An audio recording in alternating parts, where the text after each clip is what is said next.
보겠습니다.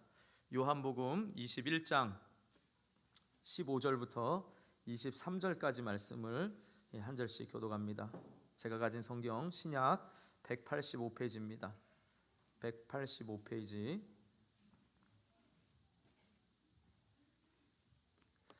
그들이 조반 먹은 후에 예수께서 시몬 베드로에게 이르시되 요한의 아들 시몬아 내가 이 사람들보다 나를 더 사랑하느냐 하시니 이르되 주님 그러하나이다. 내가 주님을 사랑하는 줄 주님께서 아시나이다. 이르시되 내 어린 양을 먹이라 하시고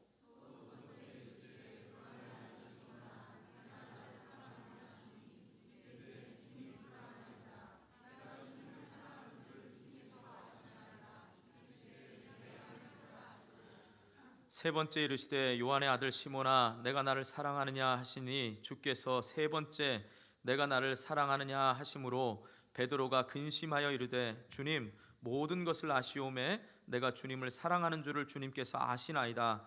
예수께서 이르시되 내 양을 먹이라.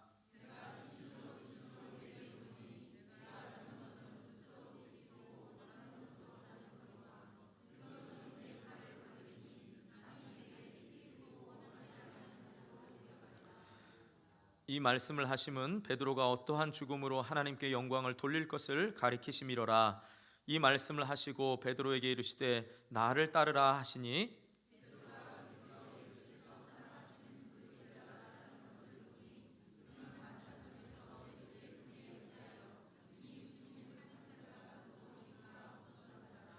이에 베드로가 그를 보고 예수께 여짜오되 주님 이 사람은 어떻게 되겠사옵나이까?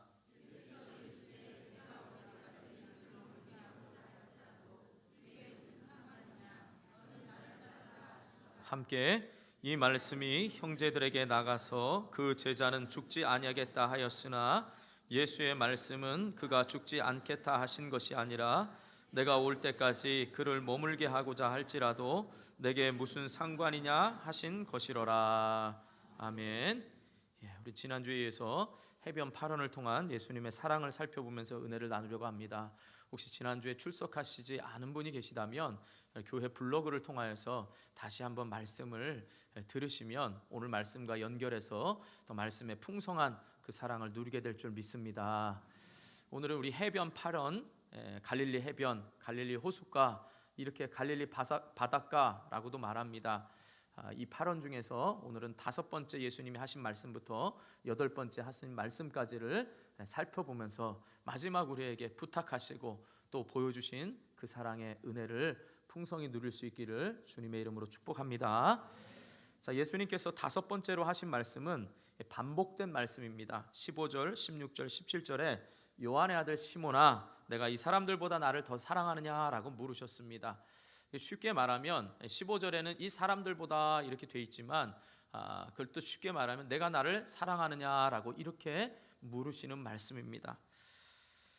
여러분 14절까지 우리가 지난주에 봤지만 14절과 15절이 동떨어진 말씀이 아닙니다. 그렇기 때문에 우리가 내가 나를 사랑하느냐 이 본문만 가지고 사실은 사랑에 대해서 말씀을 해도 충분하지만 우리가 전체를 볼 수 있는 건 바로 예수님의 8가지 말씀 중에서 핵심이 오늘 이 사랑하느냐 이 말이라는 겁니다. 그러니까 전후 배경을 알고 이 말씀을 이해하면 조금 더 주님의 말씀하신 거에 풍성한 은혜가 우리에게 있을 줄 믿습니다. 그렇기 때문에 그들이 조반 먹은 후에라고 15절 처음을 시작하고 있습니다. 우리가 지난주에 살펴본 대로 예수님께서는 사명을 잃어버린 제자들에게 찾아오셔서 고기 많이 잡았니? 못 잡았지? 내가 그렇게 했어. 배 오른편에 던져봐. 그리고 니들이 잡은 고기를 가져와 봐라. 그리고 와서 조반 먹자. 이렇게 4가지를 말씀하셨습니다. 그리고 그 조반 먹은 후에 예수님께서 이제 태양이 아침에 갈릴리 해변에 태양이 떠오르는 그 태양을 아침 신선한 공기와 그 태양을 보면서 예수님께서 제자인 그것도 가장 사랑하는 제자였던 베드로에게 말씀하십니다. 베드로야 네가 이 사람들보다 나를 더 사랑하니? 라고 이렇게 작은 소리로 사랑의 소리로 말씀하셨습니다. 여러분 베드로라고 부르지 않고 요한의 아들 시몬아 부른 데는 2가지 이유가 있습니다. 예수님께서 요한의 아들 시몬아 이 말은 처음 베드로를 부르실 때 불렀던 이름입니다. 그러니까 이 말을 다시 부르는 이유는 내가 너를 처음 불렀을 때 바로 그때 사명을 주었던 그 설레임과 기대감, 바로 그 기대감을 다시 한번 생각해 나게 하는 겁니다. 동시에 베드로라는 이름을 쓰지 않는 이유는 이 시몬이라는 게 사막이라는 뜻입니다. 황폐한 사막과 같은 곳에 베드로, 게바, 이 말은 반석이라는 말입니다. 믿음의 반석과도 같이 세워주셨는데 사막, 모래 위에 믿음 없는 나에게 사막 가운데서 믿음의 반석을 세워줬는데 그때의 설레임과 그때의 기대감이 어느덧 내가 예수님을 모른다고 부인하고 사명 없이 살아가는 내 모습을 다시 한번 보게 함으로써 내가 반석으로서 믿음의 사람으로서 부끄러운 내 자신의 모습을 동시에 보게 하는 겁니다. 쉽게 이해하자면 저와 여러분들 예수님이 처음 만났을 때 온 천하보다 귀한 승철아, 내가 다른 어떤 사람보다 너를 사랑한다 승철아, 이렇게 불렀는데 그때의 설레임이 지금은 목사야, 양승철 목사야 하는 목사의 부르심에 지금 부끄러운 모습으로 누구 목사야 이렇게 대답하기에는 부끄러운 모습이다, 이 말인 겁니다. 이해하셨습니까? 자, 그런데 또 흥미로운 것은 뭐냐라고 하면 여러분 성경에 어떤 분들은 1 써 있고 어떤 분들이 2 써 있는데요. 시몬아, 내가 이 사람들보다 할 때 사람들 앞에, 제가 가진 성경은 보면 1이 써 있습니다. 홀리온 주석 성경 우리 성도들 많이 가지고 있죠. 거기에 가로 1 써 있죠. 그 주석이 돼 있고 다른 분들은 2라고 써 있을 수도 있습니다. 앞에 다른 말이 있으니까. 그렇죠? 있습니까? 없습니까? 없으면 잘못된 성경이고 내 성경이 별로 안 좋구나, 이렇게만 생각하시면 됩니다. 그렇다고 버리지는 절대로 마시기 바랍니다. 거기에 뭐라고 써 있죠? 것들보다. 그러니까 이 사람들보다 이런 말일 수도 있고 이 것들보다라고 말할 수 있습니다. 이 사람들은 지금 제자들 6명의 제자들보다 더 사랑하느냐, 아니면 더 넓게는 이 많은 사람들보다 더 사랑하느냐, 이렇게도 표현할 수가 있고, 것들보다라고 말할 땐 이 배들보다, 네가 처음 버렸던 이 배들보다, 이 물고기들보다, 이 모든 세상 것들보다 더 사랑하느냐, 이렇게 말할 수도 있습니다. 두 가지 어떤 걸 해석하든지 그거는 뭐 틀린 말이 아닙니다. 그런데 중요한 것은 이 말이 내가 사랑하느냐, 이 말을 3번이나 반복했다, 이게 바로 중요하다라는 말입니다. 바로 여기서 예수님께서 말하고 싶었던 것이 바로 네가 나를 사랑하느냐, 이것이 8마디 중에 핵심 말이라는 겁니다. 네가 나를 사랑하느냐, 이 사람들보다 이 것들보다 나를 더 사랑하느냐, 이 말 속에는 예수님께서 베드로로 하여금 사랑합니다, 이 말을 듣고 싶은 겁니다. 아니 어쩌면 정말 예수님의 그 사랑을 다시 한번 베드로에게 채워주시기를 원하는 하나님의 사랑, 예수님의 사랑을 채워주시기 위한 물음이라는 것입니다. 이렇게 물어볼 수 있죠. 제가 여러분에게 여러분 예수님 사랑하십니까? 물은 겁니다. 실제로 사랑하십니까?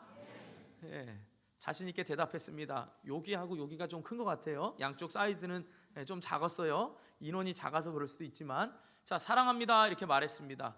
그러면 그 사랑이 내가 주님께 대한 사랑이 아니고요, 주님이 여러분에게 물으시면서 주님의 사랑으로 채워주시길 위한 물음이다라는 것입니다.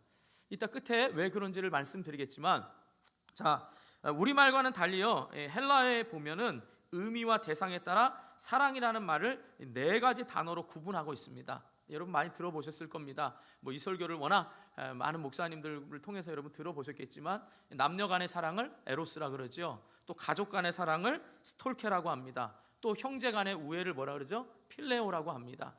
이 3가지 사랑의 각자에 따라 사랑이 틀립니다. 근데 이 3가지 사랑은 다 조건적인 사랑입니다. 부부 간이든 가족 간이든 친구 간의 우정이든 다 조건적인 사랑입니다. 근데 우리가 잘 알고 있는 나머지 한 가지 사랑이 뭐죠? 아로 시작하는 사랑. 아가페 사랑은 조건적인 사랑이 아니라 무조건적인 사랑입니다. 그리고 그 사랑은 바로 예수님의 신적인 사랑입니다. 흥미로운 것은 오늘 예수님께서 내가 나를 사랑하느냐를 3번 물으셨는데, 첫 번째 물으실 때하고 두 번째 물으실 때가 그 사랑이라는 단어가 아가페로 쓰였습니다. 마지막에는 형제들 간의 우정에, 그러니까 친구들 간의 우정인 필레아로 이렇게 쓰였습니다.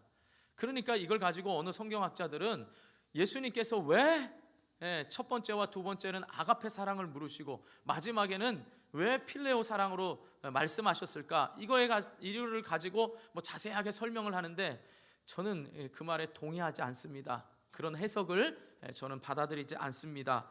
자, 아가파오와 이 필레오라는 말이요, 성경에서 다르게도 썼지만 분명히 대부분의 경우는 서로 같이 혼용해서 썼다라는 겁니다.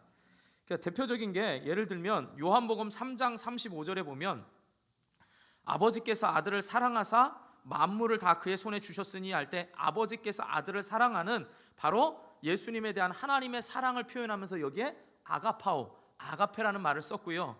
그 뒤에 5장 20절에 보면 아버지께서 아들을 사랑하사 자기가 행하시는 것을 다 아들에게 보이시고 또 그보다 더 큰 일을 보이사 너희로 놀랍게 여기게 하시리라 할 때 아버지께서 아들을 사랑하사 할 때 이 사랑이 필레오입니다.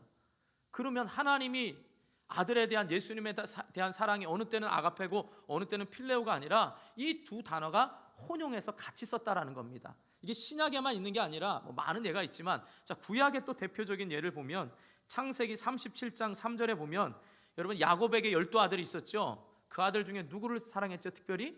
그렇죠. 요셉을 사랑했죠. 그때 요셉을 사랑할 때 이렇게 말합니다. 창세기 37장 3절에 보면 야곱이 요셉을 다른 아들보다 더 사랑하였다라고 할 때 이 더 사랑했다라고 말할 때 이 히브리어 아하부가 이 아하부를 헬라식으로 표현하면 바로 아가파오고 그게 아가파오가 아가페인데 그 말이 그 에가파라는 말로 쓰였다라는 겁니다.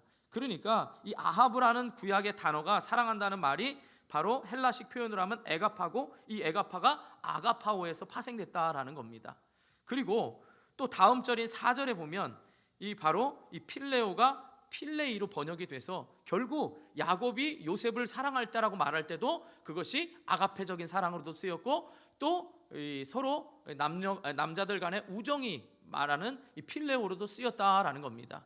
그러니까 왜 예수님은 너에게 처음부터 네가 나를 신적인 사랑, 무조건적인 사랑으로 사랑하냐, 또 무조건적인 사랑으로 하냐? 그럴 때 베드로의 대답은 필레오였습니다. 계속 내가 주를 사랑하는 줄 주께서 아시나이다 할 때 사랑하다라고 말할 때가 필레오로 계속 베드로는 대답했거든요. 그러니까 예수님은 계속 신적인 사랑으로 말하는데 왜 베드로는 이 형제 우애, 형제의 사랑으로 우정으로 얘기를 하냐? 이거에 대해서 장황하게 설명하지만 중요한 건 이 말씀에서는요, 그게 아가페냐 필레오가 아니라 예수님은 똑같이 물으셨다라는 겁니다. 그리고 그 똑같이 물으심이 3번이었다라는 게 중요합니다. 이따가 베드로의 대답은 말하겠지만 자, 그것보다 더 중요한 게 있습니다. 3번 똑같이 물으시면서 이 물으심에 사랑하느냐 이 말이 현재형으로 쓰였다라는 겁니다. 현재형. 그러니까 과거에 13장에 가보면 베드로가 다른 사람들보다 내가 더 주님을 사랑한다라는 표현을 했습니다. 그런데 그 과거의 사랑이 아니라 지금 현재, 네가 미래에 내가 더 주님을 사랑할 것입니다 라는 이 미래의 의지보다는 지금 현재 사랑하느냐라고 3번 물으신 겁니다. 사랑하는 성도 여러분, 주님 사랑합니다 라고 말할 때 지금 사랑이 과거의 사랑보다 지금 더 사랑하십니까? 대단하십니다. 대부분의 제가 제자 훈련을 하다 보면 여러분 예수님을 언제 뜨겁게 사랑했습니까? 라고 물어보면 대부분 한 80%는 중고등학교 때 제일 사랑했답니다. 순수하니까 대부분 중고등학교 때 사랑하고 그 다음에는 사랑은 했지만 중고등학교 때보다는 못하다는 거지요. 그러니까 우린 자꾸 과거에 사랑했던 생각을 생각해서 어떻게 말하죠? 첫사랑이 회복돼야 된다 그러죠. 나중에 또 설교하겠지만 이 첫사랑의 개념은요, 예수님의 십자가 사랑이거든요. 그러면 그 십자가의 사랑이 과거보다 현재 주님은 우리에게 묻고 계시는 겁니다. 네가 과거에 나 사랑했니를 묻고 계시는 게 아니고요, 지금 이 자리에 있는 너에게 듣고 싶은 말은 과거가 아니고 주님 제가 지금은 부끄럽습니다. 지금은 먹고 사는 게 바쁘고요, 지금은 내 생활이 바빠서 지금은 사랑하기는 좀 곤란하지만 제가 형편이 되면 주님 더 사랑하겠습니다. 이 미래적인 고백을 듣고 싶은 게 아니라 지금 사랑하냐라고 묻고 계시는 겁니다. 사랑하는 성도 여러분, 저와 여러분이 정말 주님의 이 물음 앞에서 지금 사랑합니다라는 이 말을 계속 고백할 수 있기를 축복합니다. 여러분 부부간에도 과거에 연애할 때 내가 엄청 사랑했습니다 그러고 지금은 그거보다 덜합니다 이러면 아내들이나 남편들 별로 안 좋아하겠죠. 또 특별히 나이 드신 분들은 또 지금 나이 들어서 그때 신혼처럼 사랑하겠어? 정으로 살지, 정. 그러면서 정 초코파이 주면서 정이야 이러면 안 됩니다. 여러분, 하나님과의 관계에 있어서 정으로 살면 되겠습니까? 여러분이 습관적으로 이제는 교회를 떠나서 내가 주일날 어디 갈 데도 없고 늘 습관적으로 왔으니까 교회 와서 하나님과의 정적인 관계에 있다, 그건 불행한 겁니다. 행복한 게 아닙니다. 여러분, 매일매일 우리의 삶이 예수님 앞에 오늘이 더 사랑스럽고 또 내일이 더 사랑스러울지언정 오늘 이 순간이 주님을 사랑한다고 고백할 수 있기를 주님의 이름으로 축복합니다. 자, 이 질문에 다른 때 같으면요, 베드로가 당연하죠. 제가 얼마나 사랑한 줄 아시죠? 저 정말 사랑합니다, 주님. 자신 있게 대답했을 겁니다. 그런데 오늘 첫 번째 대답에서 주님 아십니다 라고 말할 때 이 알다라는 말과요, 두 번째 주님 아십니다라는 이 알다라는 말은 주님 하나님 아들이잖아요. 부활하신 아들이잖아요. 그 신적인 권위로, 그 신적인 능력으로 저를 잘 알고 계실 겁니다. 제가 얼마나 사랑하는지. 그래서 여기서 알다라는 말이 쓰일 때 제가 가끔 잘 얘기하죠. 이 알다라는 동사도 두 가지가 있는데 기노스코라는 동사는 직관적으로 보고 아는 겁니다. 이 마이크가 어떻게 있는지 이게 아는 겁니다. 그런데 이 마이크의 성능은 어떤지 제가 이렇게 여러분 알 수도 있지만 여러분들이 와서 말을 해보면 이 마이크의 성능을 체험적으로 아는 겁니다. 그래서 세 번째 대답할 때는요, 계속해서 주님 아시죠? 주님의 신적 능력으로 아시죠? 주님 신적인 능력으로 아시죠? 했는데 주님이 세 번 물으셨다는 겁니다. 그때 그 세 번 물으실 때는 성경 한번 보세요. 17절에 보면, 중간에 보면 베드로가 근심하여 이르되라 그랬습니다. 두 번째까지는 근심 안 했는데 세 번째는 근심하여 이르되 하면서 아시나이다 할 때 그 아시나이드가 바로 야다라는 동사예요. 체험적으로 알다라는 겁니다. 제가 가끔 말씀드리지만 여러분, 마리아에게 천사가 나타나서 천사여 내가 이제 아기를 가질 거다라고 말할 때 이 마리아가 한 말이 뭐죠? 저는 남자를 알지 못하나이다 할 때 남자라는 남자를 모르는 게 아니라 체험적으로, 관계적으로 남자를 모른다 이 말인 겁니다. 그러니까 지금 베드로가 제가 주께서 아시나이다 이 말은 두 번이나 대답했음에도 불구하고 예수님이 세 번 묻자 내가 예수님께 세 번 부인한 그것을 주님이 저가 눈 마주쳤잖아요. 누가복음에 보면 제가 부인할 때 가야바뜰에서 주님이 저와 눈이 마주쳤잖아요. 그걸 주님이 체험적으로 아시지 않습니까? 라는 이 말인 겁니다. 사랑하는 줄 아시지요? 그러나 제가 부끄럽습니다. 이 말인 겁니다. 여러분, 제가 다시금 질문하고 싶습니다. 여러분, 주님 사랑하시기 때문에 이 자리에 계신다 그랬죠? 그럼 주님이 사랑하시기 때문에 여러분에게 요구하시는 사명들을 지금 감당하고 있습니까? 감당하면서 지금 이 자리에서 사랑한다라고 말했습니까? 말이 없잖아요. 부끄럽거든요. 마찬가지입니다. 그러니까 우리의 사랑은 과거가 아니고요, 지금 현재라는 거예요. 현재. 직관적으로 저는 여러분의 소리를 들어서 알고 있잖아요. 사랑합니까? 그랬을 때 여러분 사랑한다 그랬죠. 그런데 여러분을 제가 체험적으로 믿으면 우리 찬양대 사랑해서 찬양대 섬기시죠? 자신이 왜 없으십니까? 근데 제가 체험적으로 1년 보니까 결석하고 지각하고 뭐하고 기도 안 하고 이거 다 알겠지요. 이 체험적으로 알죠. 누군지 찔리지요. 여러분들은 잘 모릅니다. 여러분들은 보이는 것만 봐서 그래요. 제가 말하는 그 보이는 거 아시지요? 이게 베드로의 첫 번째, 두 번째 대답이고, 세 번째는 체험적으로 아는 겁니다. 지휘자가 누구보다도 잘 알 거고 누구보다 잘 아는 건 본인이 알 겁니다. 이것 때문에 주님이 아십니다. 이렇게 두려운 마음으로 이렇게 말했다라는 것입니다. 근심해서 대답한 것이 바로 그겁니다. 그런데 중요한 건 뭐냐? 주님이 우리에게 물으실 때요, 그렇게 해서 죄책감을 일으켜서 지금 벌써 죄책감 들으려고 여러분 그런 말 아닙니다. 주님이 주신 건 여러분 그렇게 사랑하는데 왜 안 섬깁니까? 이게 아니고요, 그렇기 때문에 현재 네가 사랑한다는 이 말은 네가 내게 다가올 수 없기 때문에 다시금 네가 세 번 부인한 그 말에 내가 너를 사랑한다, 내가 너를 사랑하는 그 사랑으로 충분하기 때문에 너에게 있는 사랑이 아니고요, 내게 있는 사랑으로 너를 다시금 일으켜 세우시겠다라는 말입니다. 그러니까 여러분, 우리의 결심, 우리의 의지로 사랑합니다, 이 말 가지고 주님이 믿으시는 게 아니라 여러분이 그 사랑이 멀어졌을 때 우리 주님이 찾아오셔서 내가 너를 사랑한다, 내 사랑으로 너를 채워주겠다라고 말씀하시는 겁니다. 할렐루야. 그러니까 우리가 이 자리에 있을 수 있는 겁니다. 우리가 사랑하는 것 때문에 주님을 따른다면 이 자리에 정말 얼굴 뻣뻣이 들고 있을 사람 없을 겁니다. 주님이 사랑으로 우리를 채워주시기 때문에 우리가 감히 사랑한다라고 말할 수가 있는 것입니다. 바로 사랑하는 성도 여러분, 저와 여러분이 날마다 이렇게 예수님을 사랑한다라는 고백을 통해서 주님이 주시는, 주님이 채워주시는 이 사랑을 날마다 경험할 수 있기를 주님의 이름으로 축복합니다. 자, 그 다음에 이제 여섯 번째, 또 15절, 16절, 17절에 사랑한다라고 물으신 다음에 이제 베드로의 대답을 듣고 난 다음에 예수님이 말씀하신 공통적인 말이 있습니다. 내 어린 양을 먹이라, 그리고 또 내 양을 치라 라는 겁니다. 15절에는 내 어린 양을 먹이라 그랬습니다. 16절에는 내 양을 치라, 또 17절에는 내 양을 먹이라 그랬습니다. 공통적으로 들어가는 말이 내 양입니다. 주님이 만드시고 주님이 피값으로 사신 내 양이라는 겁니다. 그러니까 이 말은 내 사랑이 아니고서는 네가 사명 감당하는 내 양을 목양할 수가 없다라는 겁니다.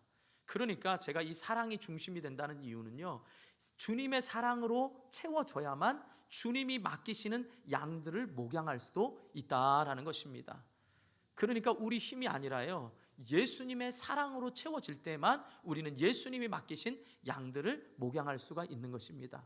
자, 흥미로운 건 여기 어린 양이라는 이 아르니아라는 단어와 16절, 17절에 나오는 이 프로바타라는 단어가 다른 단어입니다. 그러니까 어린 양에서 조금 큰 양으로 되는 거지요. 그게 바로 뭐냐라고 하면 처음에는 목양의 대상자가 어리지만 나중에는 자라가는 겁니다. 이게 바로 목양입니다. 목양의 뜻이 뭐죠? 양을 기르다라는 겁니다. 그래서 제가 지금 섬기는 우리 교육자실에 있는 방이 목양실입니다. 양을 기르기 위한 목양실입니다. 그곳에서 말씀을 통해서 기르고 상담을 통해서 기르고 교육을 통해서 기르는 목양실입니다. 뭐 당회 회의하는 당회장실 이런 개념이 아니고 목양실입니다. 그러니까 여러분 여기서 중요한 게 바로 뭐냐라고 하면요, 목양하는 이 일을 주님이 맡기셨다는 겁니다. 자, 제일 먼저 여러분 이게 왜 중요하냐면요, 여기서는 치라, 또 여기서는 먹이라 이런 말이 다른 단어로 썼지만 실제로는 여기에 보면 먹이라는 이 보스케라는 단어가요, 같은 의미로 앞서 말한 이 사랑, 아가페와 필레오가 같이 썼던 것처럼 먹이라, 치라가 같이 사용됐습니다. 마태복음 8장 28절부터 34절에 보면 우리가 마가복음에서도 살펴봤는데 거라사 광인 아시죠? 거라사 지방에 미친 군대에 들린 귀신이 무덤 사이에서 쇠사슬에 묶여있는 그 귀신 아시죠? 그 귀신을 예수님이 쫓아낼 때 어디에 쫓아냈죠? 군대 귀신을 어디 떼에 들어가게 했습니까? 그렇죠, 돼지 떼에 들어가게 하셨습니다. 이때 돼지를 칠 때 30절에 보면 이 돼지들이 풀을 뜯고 있는 장면을 묘사할 때 돼지들이 풀을 먹고라고 할 때 바로 이 먹이다라는 이 단어를 썼고요. 또 거기에 돼지떼를 치던 그 목자들이 33절에 보면 돼지를 치는 사람들을 치던이라고 할 때 이 치던이 바로 이 단어로 같이 혼용해서 썼습니다. 그러니까 먹이는 거나 치는 거나 동시에 뭐라고요? 양을 기르는 목양이 중요하다라는 사실입니다. 내 양, 주님이 사신 피값으로 사신 내 양을 치라라는 것입니다. 자, 예수님께서 제자들을 부르신 목적은 마태복음 4장 19절에 보면 뭐라 그랬죠? 사람을 낚는 어부가 되게 하리라 그랬죠. 사람을 낚는 게 전도입니다. 그렇죠? 그런데 지금 베드로는 그 사명을 잃어버리고 있단 말입니다. 그러니까 내가 예수님을 모른다고 부인했을 때 내가 사람 낚는 어부일까지도 사명까지도 잃어버렸다는 말입니다. 그런데 예수님께서 예수님의 사랑으로 채워주셔서 이 사명감을 회복시켜 주시고 난 다음에는 이제는 내 양을 어떻게 하라고요? 기르는, 목양하라. 사람 낚을 것뿐만 아니라 네가 그 사랑으로 이제는 양을 어떻게 해요? 목양하라는 거예요. 기르라는 겁니다. 한층 더 사명을 주시고 회복시켜 주실 뿐만 아니라 사명을 업그레이드해 주신 겁니다. 자, 특별히 엄마들에게 제가 묻겠습니다. 여자들 중에서도 엄마들 묻겠습니다. 아이를 낳을 때가 힘듭니까? 기를 때가 힘듭니까? 엄마들 모르세요? 너무 오래돼가지고 그런 말 많이 하죠. 뱃속에 넣고 다닐 때가 편했다고. 그러면 안 해보셨어요? 저는 안 해봐서 모르지만 제 아내는 쌍둥이를 넣고 다녔으니까 그래도 좀 넣고 다닐 때가 편했죠. 귀한 생명을 또 넣고 다녔다 이런 표현에 또 너무 또 민감하게 반응하지 마시고요. 어쨌든 아이는 기를 때가 힘든 겁니다. 여러분 영혼 전도하는 게 힘들다고 말하시죠? 전도 힘듭니다. 그러나 더 힘든 건 그 전도한 영혼을 잘 길러서 그 영혼이 다른 영혼을 전도해서 또 기르기까지가 더 어렵습니다. 여러분, 목양, 양을 기르는, 제가 목양이라고 하고 목회라고 합니다. 여러분, 목회가 쉽겠습니까? 어렵겠습니까? 안 해보셔서 모르죠? 해보셨나요? 어렵다는 게 제가 보기에 어려워 보입니까? 목회가 어려운 건 주님 사랑하는 마음, 그 마음이 식어질 때 어려운 겁니다. 주님이 나를 어떻게 기르셨는데, 주님이 나에게 어떤 사랑을 채워주셨는데 그 아버지의 마음을 잃어버리고 내가 사랑하려고 하고 내 의지로 목회하려고 할 때 목회는 어려운 겁니다. 여러분의 사명도 여러분이 의지적으로 하려고 할 땐 어렵습니다. 그러나 주님이 채워주시고 주님이 이끌어 가시면 쉬울 줄 믿습니다. 그렇기 때문에 주님께 맡겨야 되는 겁니다. 여러분의 사명 감당, 여러분의 힘으로 하려고 힘듭니다. 날마다 주님의 사랑으로 채워주기를 기대하는 마음으로 하셔야 그것이 주님 앞에 기쁨이 될 줄 믿습니다. 자, 그렇기 때문에 지금 여기서 주신 사명을 다시 회복시켜서, 그래서 베드로는 이 목양에 대해서 나중에 베드로 전서 5장 2절에 이렇게 말합니다. 화면을 보시기 바랍니다. 베드로가 이 목양을 다시 회복했기 때문에 같이 읽겠습니다. 시작.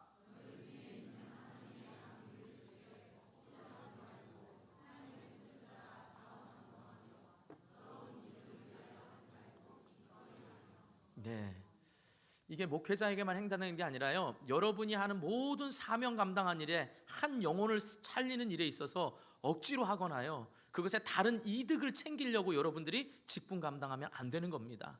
베드로가 바로 이랬던 겁니다. 자기의 열심, 자기의 열정, 이것 가지고 하려고 그러다가 실패했거든요. 그렇기 때문에 목양은 바로 주님이 채워주시는 그 사랑으로 할 때만 가능할 줄 믿습니다. 바로 그렇기 때문에 저와 여러분의 환경과 삶 가운데서요, 전도하는 일도 중요합니다. 그러나 그 전도한 영혼을 위하여 여러분들이 정말 아이를 낳기만 하고 내버려두면 그건 온전한 부모가 아닙니다. 그 아이를 잘 양육해서 그 아이가 또 결혼해서 또 다른 자녀를 낳고 그 아이를 잘 기를 수 있도록 여러분들 그 양육에까지 이르는 것이 여러분의 사명인 줄 믿으시기 바랍니다. 그래서 여러분 꼭 다른 영혼을 돌보는 일에 함께 동참하고, 나보다 조금 어린 영혼, 아직 새끼 양 같은 그런 영혼이 있다면 그를 위해서 먹을 것도 양보하고 자리도 양보하고 기꺼이 헌신하면서 아름다운 우리 원당교회가 목양되어지기를 주님의 이름으로 축복합니다. 자, 예수님께서 이제 7번째 하신 말씀이 18절입니다. 18절 또 같이 읽습니다. 시작.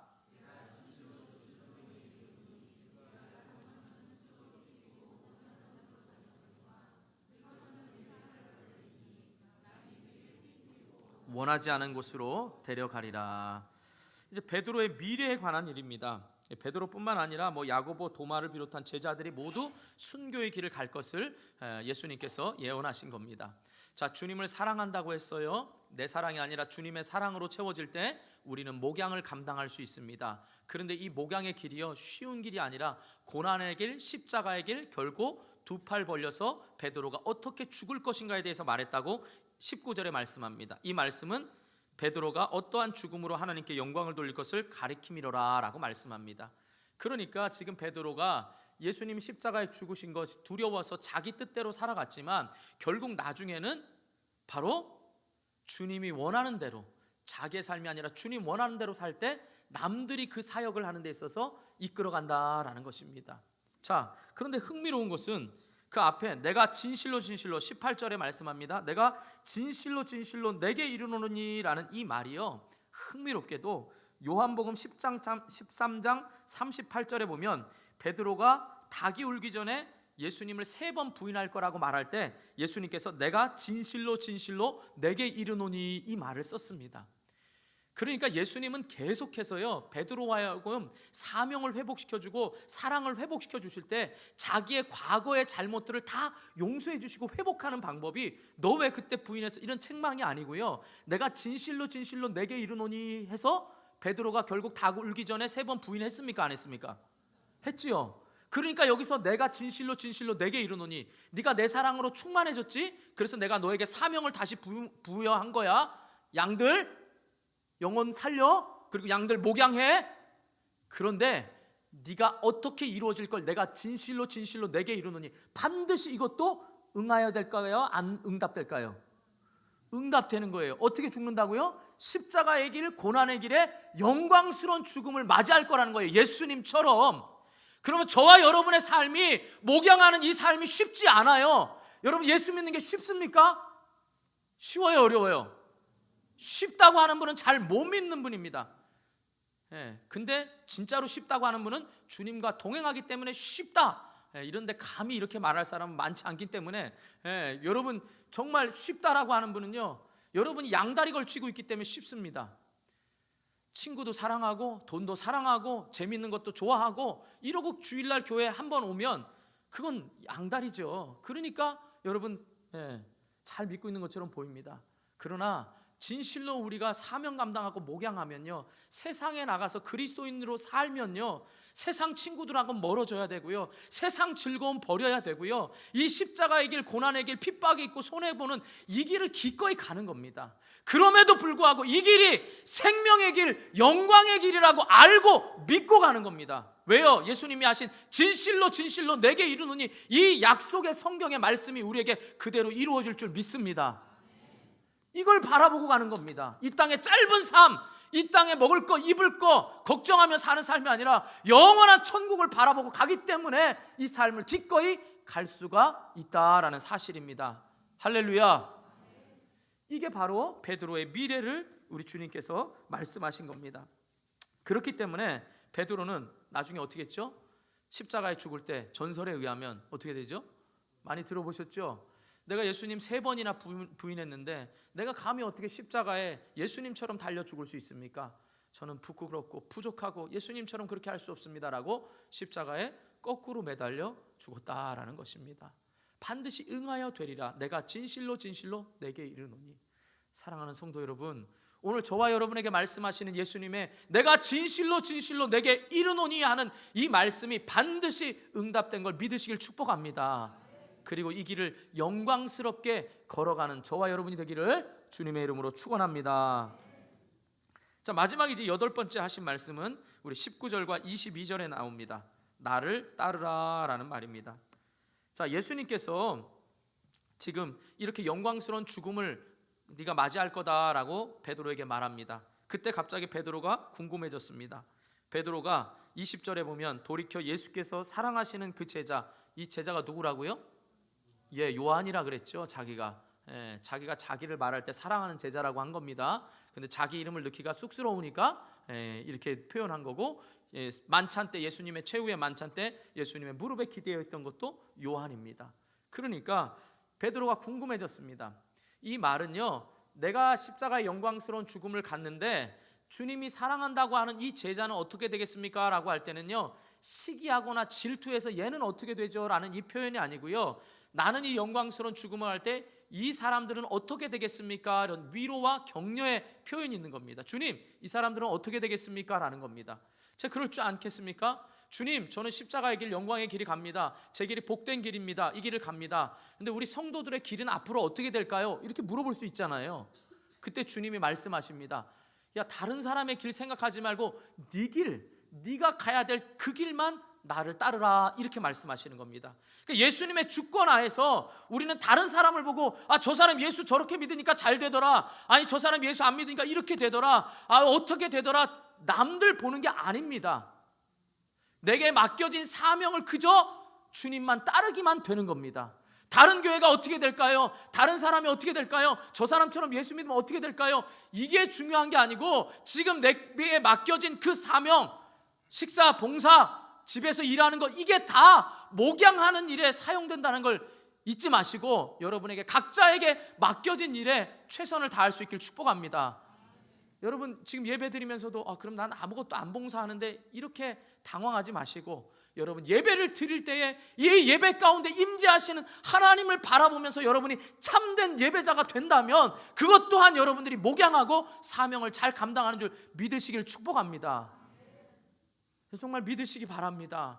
여러분의 참된 예배자가 되면 이 가운데 아직도 예수님을 영적으로 만나지 못한 사람들, 사명을 잃어버리고 간 사람들이 예수님을 만나는 은혜가 될 줄 믿습니다. 그리고 그분들이 때가 되어서 주님 사랑하기 때문에 함께 교회를 섬기게 될 줄도 믿습니다. 그렇기 때문에 여러분의 참된 예배자가 예배를 더 풍성하게 만드는 겁니다. 목사의 설교, 찬양대의 찬양, 이게 아니라 예배 드리는 여러분과 제가 참된 예배자가 될 때 하나님이 이 자리에 임재하시고 그 예배를 기쁘게 받으실 줄 믿습니다. 자, 여기서 또 흥미로운 게 있습니다. 나를 따르라 라는 이 명령이요, 처음에 예수님께서 베드로를 처음 제자들을 부르실 때 나를 따르라 라고 그렇게 말씀하셨습니다. 그런데 이 명령이 또 마지막에 지금 나를 따르라 그러잖아요. 그러니까 처음과 마지막에 나를 따르라 이렇게 말씀하신 게 아니라 중간에도 보면 어떻게 말씀하시죠? 자기 십자가를 지고 나를 쫓을 것이니라 그랬잖아요. 그러니까 나를 따르라 이 말은요, 시시때때로 주님의 말씀을 따르라라는 겁니다. 자, 흥미로운 것은 13장 36절에 보면 요한복음입니다. 요한복음 13장 36절에 보면 제가 읽어드립니다. 시몬 베드로가 이르되 주여 어디로 가시나이까? 예수께서 대답하시되 내가 가는 곳에 내가 지금은 따라올 수 없으나 후에는 따라오리라. 예수님이 말씀하셨을 때 베드로가 분명히 지금 따른다 그랬습니다. 따라오너라 했을 때 따른다 그랬어요. 근데 지금은 아니라는 거예요. 나중엔 따라오겠다는 겁니다. 그러니까 여러분, 이 말에 지금 따르다라는 말이 지금 예수님이 나를 따르라라는 말과 같은 단어입니다. 이 말은 저와 여러분이 지금 따른다라고 해서 따를 수 있는 게 아니라 따를 때가 있다라는 겁니다. 그리고 그 따를 때는 과거가 아니고 미래가 아니고 지금 현재에 언제든 주님이 여러분을 따르라라고 말씀하시고 여러분을 이끌어 가시기 위해서 지금 따르라라고 말씀하시는 겁니다. 무슨 말이냐면 여러분 지금 네 가지 후의 말을 보세요. 조밥 먹기 전까지는 어떻게 했습니까? 네 헛수고했지? 얘야 고기 많이 잡았니? 못 잡았을 거야. 내가 못 잡게 했어. 너 헛수고하는 거야. 배 오른쪽에 던져봐. 세상 일도 네가 아무리 잘하는 세상 일도 내 허락 없이는 안 돼. 오른쪽에 던져봐.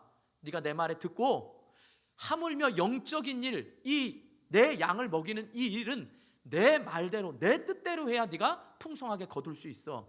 그런데 너의 그 풍성함은 고기 그물 찢어져서 가져왔지 너에게 있는 은사를 나누어 줄 때 더 풍성해져. 그리고 와서 식사하자라고 불 피워놓으면서 네 과거에 부인했던 그 불, 가야바 뜰에 있던 그 불하고 똑같다 그랬죠. 그 불을 다 주님이 용서하셨습니다. 과거가 회복된 것 같지요. 근데 주님은 말씀하십니다. 내가 너 용서했어. 근데 이제 네게 필요한 건 뭔 줄 알아? 사랑하느냐는 거야. 네 사랑이 아니고 내 사랑으로 채워져서 예수님의 사랑을 가지고 목양을 하면서 십자가의 길, 고난의 길, 영광의 길이 반드시 이루어질 걸 믿고 가면서 네가 따르는 것 역시 네가 따르고 싶다고 해서 따르는 게 아니라 때가 있고 그 때에 내가 함께 해야만 네가 온전히 따를 수 있다 이 말인 겁니다. 할렐루야. 그러므로 여러분 십자가의 길, 이 제자의 길, 이 길은 내 힘과 내 노력, 이 베드로의 열심과 의욕만 가지고는 안 되는 길이 바로 이 길인 겁니다. 그러니까 여러분 예배 드릴 때마다 십자가 사랑으로 나에게 다가오셔서 왜 고개 떨구고 있니? 왜 세상 근심하고 염려하고 있니? 고기 많이 잡았니? 세상에 그렇게 바쁘게 보내는데 목적대로 달성했니? 내가 너를 이 자리에 부른 건 내가 너를 사랑해서야. 이 자리에서 우리 회복하자. 이 자리에서 회복하고 다시 네가 사랑한다고 말해줘. 내가 알잖아. 네가 어떻게 실패했는지도 알잖아. 괜찮아. 이제는 네 사랑과 네 의지로 가지 말고 내가 널 사랑해. 내가 너를 사랑해서 십자가에 못 박히고 부활했어. 너에게 찾아왔으니까 이 사랑을 믿고 이제는 담대하게 나가라는 겁니다. 할렐루야. 여러분 주님 사랑하십니까? 이제 여러분의 의지로 사랑합니다라고 말하지 마시고요.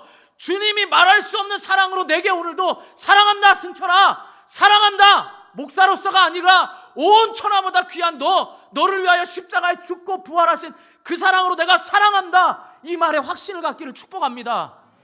그러니까 그 사랑이 내게 얼마나 사랑해 줬는지 주님의 사랑을 우리가 나타내면서 다시 한번 고백합니다. 여러분 사랑하십니까 주님? 그럼 제가 시작 그러면 주님 사랑합니다 라고 이렇게 고백하는 겁니다. 시작. 주님 사랑합니다. 그냥 제 성격 같아서는 애게게 이러고 싶지만 주님은 아시겠죠. 주님은 아실 겁니다. 여러분의 그 사랑이 목양하는 데 있어서 힘이 되고 원동력이 되시길 바랍니다. 지치거나 힘들 때 내가 주님 사랑하는지를 보시기 바랍니다. 지치거나 힘들 때 예배를 통하여서 여러분이 회복되어야만 사명 감당할 수 있습니다. 우리의 미래는 반드시 내가 진실로 진실로 내게 이르노니라는 이 약속의 말씀대로 이루어질 줄 믿습니다. 그렇기 때문에 나를 따르라 라고 주님이 자신 있게 말할 때 우리는 순종하면서 가면 내가 가는 게 아니라 주님이 우리를 이끌어 가실 줄 믿습니다. 주님이 결국 우리를 목양하실 줄 믿습니다. 그 은혜를 생각하면서 여러분 부활 주일마다 매 주일마다 부활 주일의 기쁨으로 여러분의 사명을 회복하시고 그 사명을 잘 감당하는 저와 여러분이 될 수 있기를 주님의 이름으로 축복합니다. 기도하겠습니다. 이런 말씀 생각하면서 기도하겠습니다. 주님, 제가 주님 사랑한다고 했는데 여전히 부끄러운 모습입니다. 어느 순간 목사의 자리로 앉아있고, 어느 순간 장로의 자리로 앉아있고, 어느 순간 권사와 장립집사의 자리로 앉아있고, 어느 순간 몇십 년 믿은 사람으로 앉아있고, 어느 순간 모태신앙으로 앉아있는 이 자리, 과거에 주님 뜨겁게 사랑했던 과거가 아니라요, 주님은 현재 사랑하냐고 물으십니다. 그것도 네 사랑이 아니라 내 사랑을 믿느냐라고 말하십니다. 내 사랑으로 충분히 채워질 걸 믿느냐라고 말하시면서 다시 사명을 부여하십니다. 얼마나 감사한 일입니까? 주님이 사명 주시면서 네 길은 영광의 길이야, 복된 길이야 말하시고, 네 길은 반드시 승리할 거야, 그러니까 너는 나를 따라, 나만 따라오면 돼 라고 주님이 목양하시겠다고 합니다. 주님이 목회하시면 쉽습니다. 주님께 우리 인생을 맡기면 쉽습니다. 하나님, 내 인생 주님께 맡깁니다. 주님 사랑해주는 그 사랑으로 예배 시간마다 날마다 그 사랑으로 회복되는 역사가 있게 해달라고 우리 말씀 생각하면서 주님 한번 부르고 간절히 기도하도록 하겠습니다.